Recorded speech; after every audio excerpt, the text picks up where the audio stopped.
వీళ్ళ నాటకం బయటపడే వరకు కూడా నటిస్తూ ఉండాల్సిందే. మరి ఎప్పుడు మీ నాటకాన్ని బయట పెడుతున్నారు? ఎంత త్వరగా మీ డ్రామాకి తెర దించేస్తే అంత మంచిది.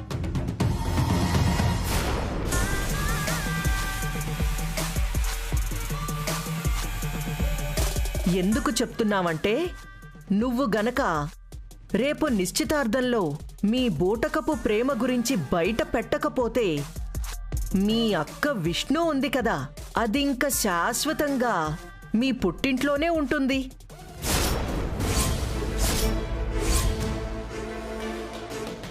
నువ్వే డిసైడ్ చేసుకో. నువ్వు నటిస్తున్న ప్రేమ ముఖ్యమా, విష్ణు కాపురం ముఖ్యమా? నీకు వేరే దారి లేదు కృష్ణ.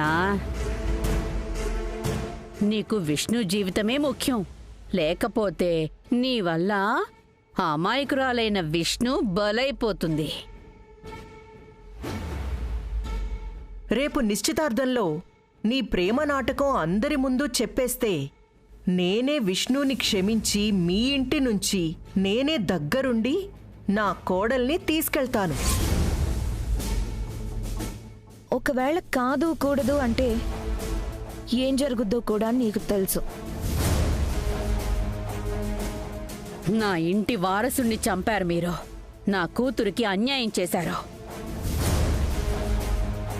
అయినా కూడా ఇంకా నాటకమాడుతూ నా కూతురు జీవితాన్ని ఇంకా ఇంకా నాశనం చేస్తాము అంటే మొదట విష్ణు జీవితం నాశనం చేస్తాం. ఆ తరువాత నిన్ను నీ కుటుంబాన్ని మొత్తాన్ని సర్వనాశనం చేస్తాం. గుర్తుంచుకో. ఏంటి ఏం మాట్లాడవు? రేపు ఎంగేజ్మెంట్ జరగకూడదు అన్న కండిషన్కి నువ్వు ఒప్పుకుంటున్నావా లేదా?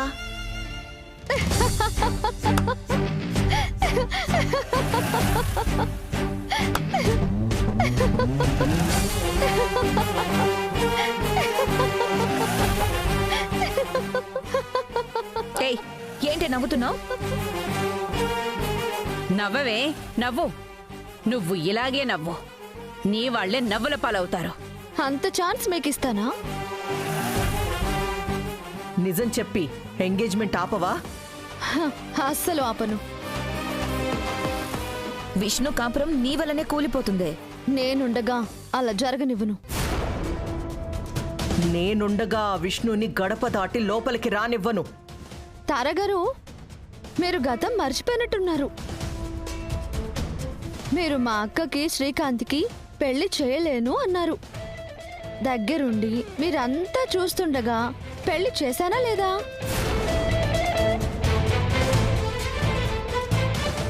మా అక్కని మీ ఇంటికి రానివ్వను అంటున్నారు.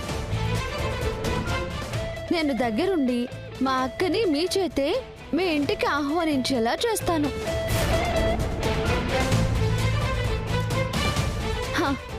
ఆ నమ్మకం నా మీద నాకుంది.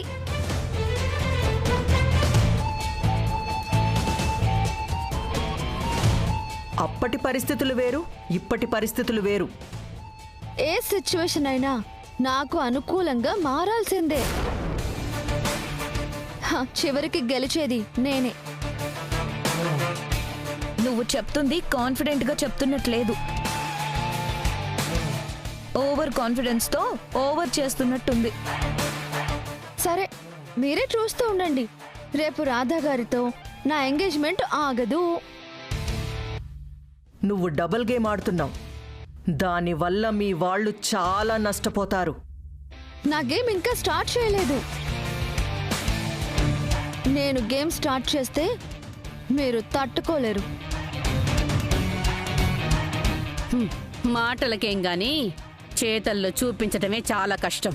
మాటలు చేతలు నేను తారాగారింటికి పెద్ద కోడలిగా కుడికాలు పెట్టిన వెంటనే మొదలు పెడతాను. మా అక్కని నాతో పాటు ఆ ఇంటి కోడలిగా నేను తీసుకువెళ్తాను. అప్పుడు ఎవరికి ఎంత తిరిగి ఇవ్వాలో లెక్క చూసి మరీ డబుల్ డోసు తిరిగి ఇచ్చేస్తాను. అప్పటి వరకు మీ ప్లాన్స్ లో మీరుండండి, నా పనిలో నేనుంటాను.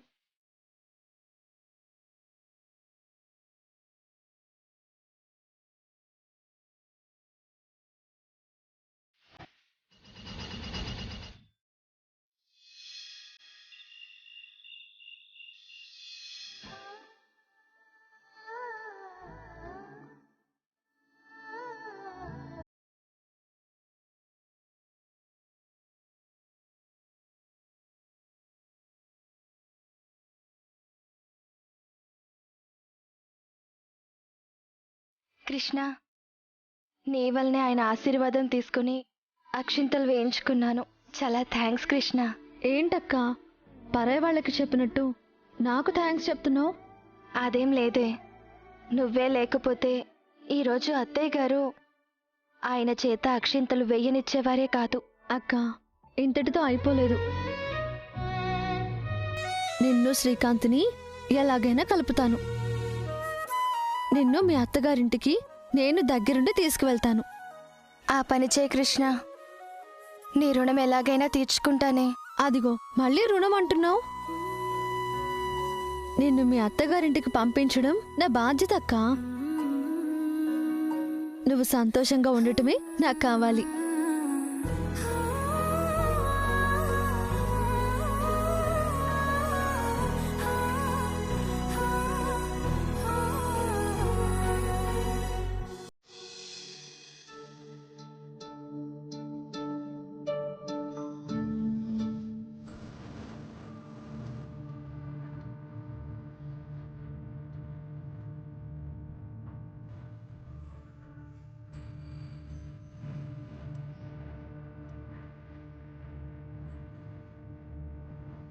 నేను నా భర్త ఏ అడ్డు ఆటంకం లేకుండా హ్యాపీగా ఉండేలా చూడు స్వామి. నా పిల్లలెప్పుడు ఆనందంగా ఉంటూ వాళ్ళకే కష్టం రాకుండా చూడు తండ్రి.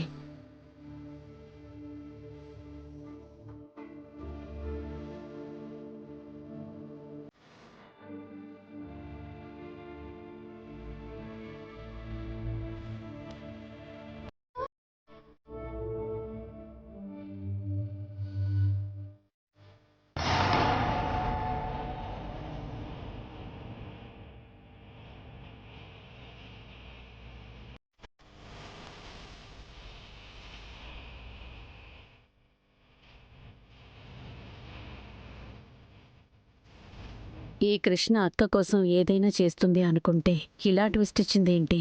రేపు దాని ఎంగేజ్మెంట్ రాధాబాబుతో జరగకూడదు. దాని ప్రేమ నాటకం బయటపడి అది అందరి ముందు దోషిలా నిలబడాలి. రాధాబాబుకి నా కూతురికి ఎలాగైనా పెళ్లి జరగాలి.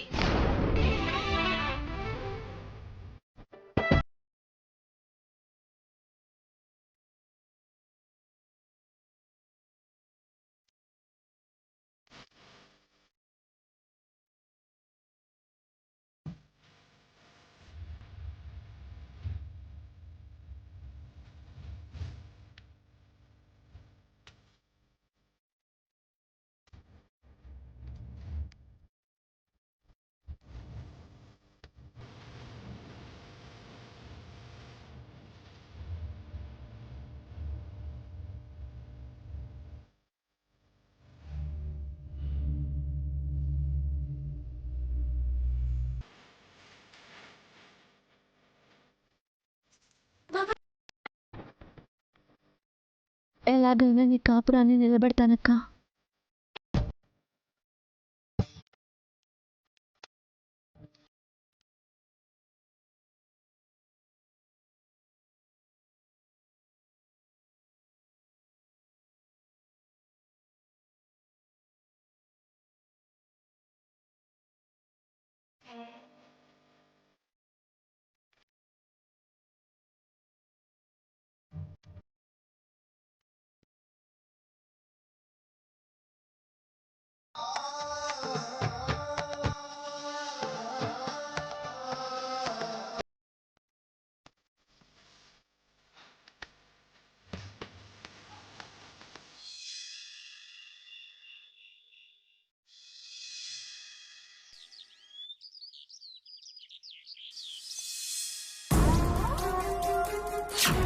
తారగారు, మీరు గతం మర్చిపోయినట్టున్నారు.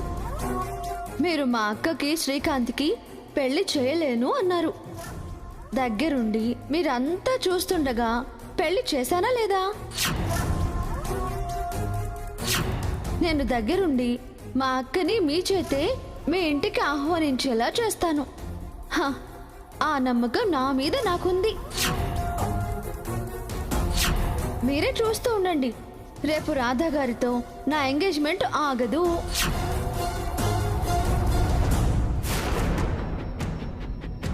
మేడం, ఎంత ఆలోచించినా ఆ కృష్ణ ఎత్తుగడేంటో అర్థం కావట్లేదు మేడం. ఏం అర్థం కాలేదు?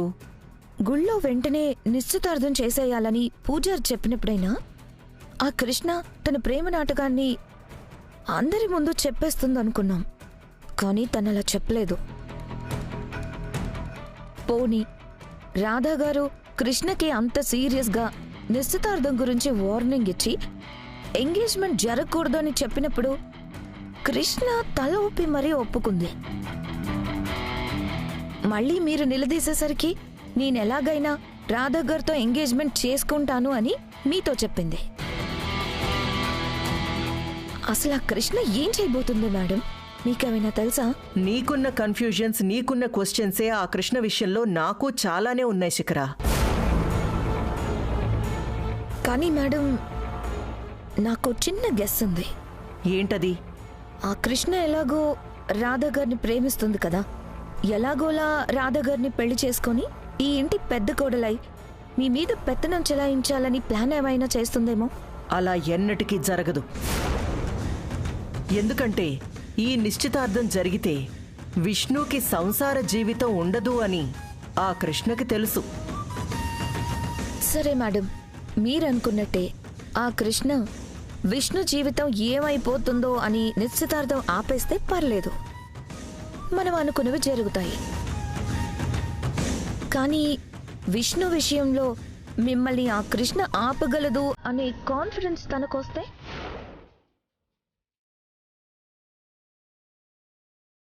అందుకోసమేనేమో ఆ కృష్ణ మీతో ఎలాగైనా రాధాగారిని పెళ్లి చేసుకుంటానని చెప్పింది. ఎందుకు ఇదంతా చెప్తున్నానంటే మనం ఆ కృష్ణ విషయంలో చాలా జాగ్రత్తగా స్టెప్ వేయాలి. లేకపోతే రాధాగారిని కానీ ఆ కృష్ణ పెళ్లి చేసుకుంటే మిమ్మల్ని ప్రశాంతంగా ఉండనివ్వదు.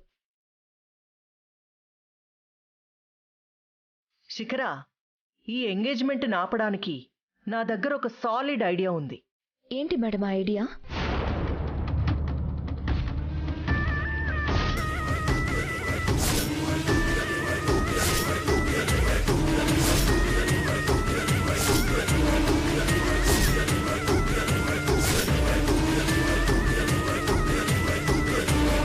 ఎలా ఉంది నా ఐడియా? మీ సాలిడ్ ఐడియా సూపర్ మేడం. ఇలాంటి ఐడియా అయితేనే ఆ నిశ్చితార్థాన్ని ఆపి అందరి ముందు ఆ కృష్ణ రాధాగారుల ప్రేమ నాటకాన్ని బయటపెట్టచ్చు.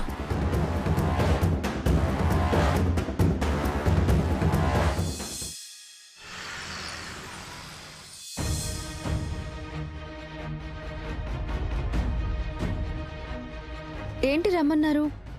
నీతో మాట్లాడాలి. మళ్ళీ మాట్లాడాలి అంటున్నారు. గుడిలో మాట్లాడిందంతా అబద్ధమా? నేను నిన్ను నిజంగా ప్రేమిస్తున్నానని చెప్తారా ఏంటి? ఏంటి ఆలోచిస్తున్నావు? ఏం లేదు, చెప్పండి. ఈ ఎంగేజ్మెంట్ గురించి ఏమైనా ఆలోచించావా? ఈ విషయం అడగడానికా పిలిచారు? నిన్నే. ఏం మాట్లాడవేంటి? ఇంకా ఏమీ ఆలోచించలేదు. నాకు చిన్న డౌట్ ఉంది. ఈ మధ్య నిన్ను చూస్తుంటే నీ బిహేవియర్లో ఏదో చిన్న చేంజ్ కనిపిస్తుంది. ఇదివరకు ఎప్పుడూ అలా లేవు. నువ్వు చూసే చూపు మారిపోయింది. నువ్వు నాతో మాట్లాడే మాట కూడా మారిపోయింది. టోటల్గా నీలో చాలా చేంజ్ని నేను అబ్జర్వ్ చేస్తున్నాను. నువ్వు నన్ను ప్రేమిస్తున్నావా?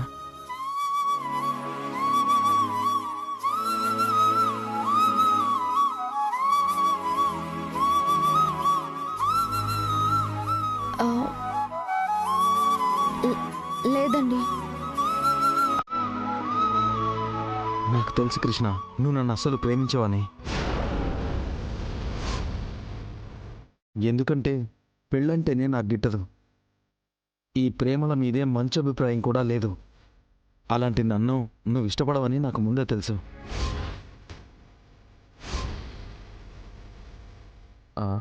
ఏమనుకోవద్దు, జస్ట్ నా చిన్న డౌట్, అందుకే అడిగాను.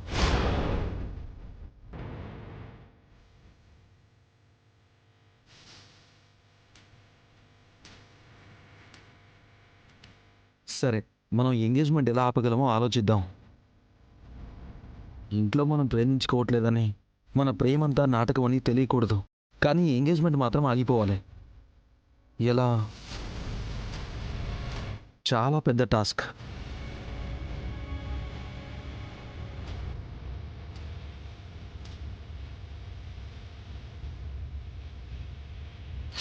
I love you. I love you.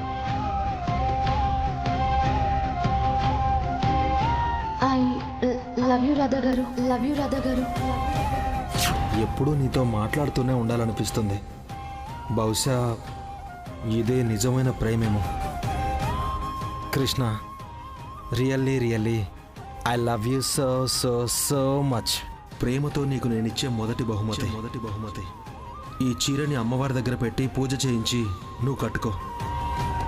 మనిద్దరం ప్రేమలో పడిన తర్వాత వస్తున్న మొదటి పండగిది. ఈ దసరాని మన ప్రేమ పండగలాగా సెలబ్రేట్ చేసుకుందాం. ఈ ప్రేమ కానుకను తీసుకో.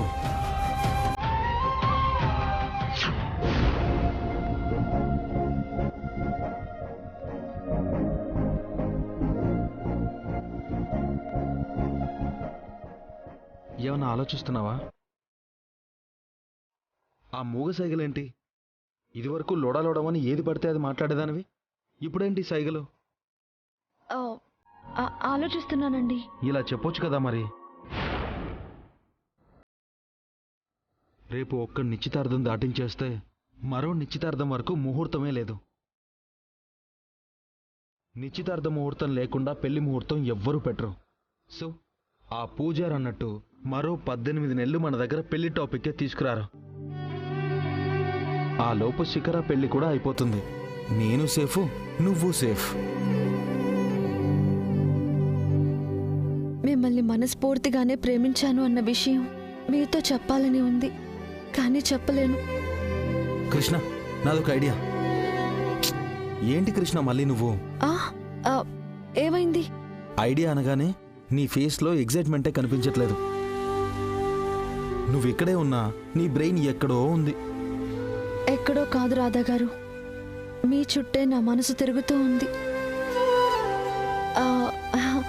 ఐడియా చెప్పండి రాధా గారు. ఏం లేదు, రేపు కరెక్ట్గా ఎంగేజ్మెంట్ టైంకి ఒక అరగంట ముందే నాకు ఆఫీస్లో ఏదో ఒక మీటింగ్ ఉన్నట్టు హడావిడి చేసి ఆ మీటింగ్కి నువ్వు కూడా అటెండ్ అవ్వాలని చెప్పి ఇద్దరం అలా వెళ్ళి వెంటనే వచ్చేస్తామని చెప్పి బయటికి వెళ్దాం. అలా బయటికి వెళ్ళాక అక్కడ లేట్ అయింది, ఇక్కడ లేట్ అయింది అని ఏవేవో మాటలు చెప్పి ముహూర్తం దాటాక వచ్చేద్దాం. దాంతో ఎంగేజ్మెంట్ క్యాన్సిల్ అయిపోతుంది. ఈ ఐడియా ఓకేనా నీకు? మీ ఇష్టం. ఇదే ఫైనల్ ప్లాన్. ఇంతకు మించి మంచి ఐడియా ఉండదు. రేపు మనం ఇదే ఫాలో అయిపోవాలి, సరేనా? సరే, నేను వెళ్తున్నాను.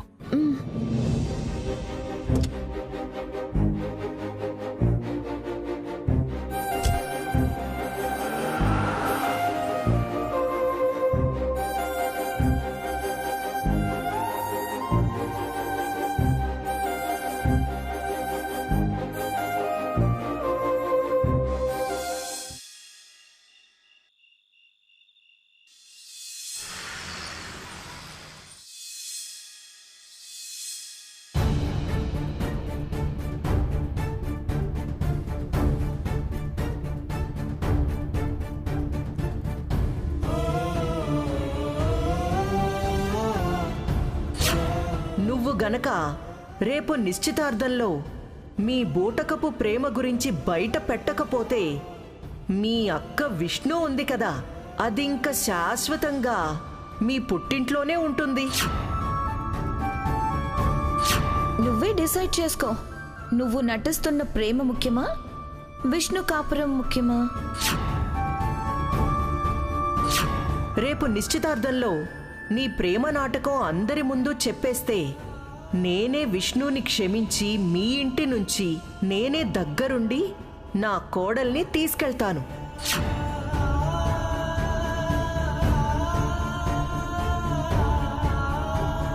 నీతో ఎంగేజ్మెంట్ చేసుకోవడానికి, తర్వాత నిన్ను పెళ్లి చేసుకోవడానికి నేనేమైనా నిన్ను ప్రేమించానా? లేకపోతే నిన్ను పెళ్లి చేసుకుంటానని నీకు మాట ఇచ్చానా? ఈ పెళ్లి ఎంగేజ్మెంట్ లాంటివి వద్దు అని అరుద్దాం అనుకున్నాను. కానీ ఆ శిఖర గోతికాడి నక్కలాగా నా కోసమే కాచుకుని కూర్చుంది. అందుకే మౌనంగా ఉన్నాను.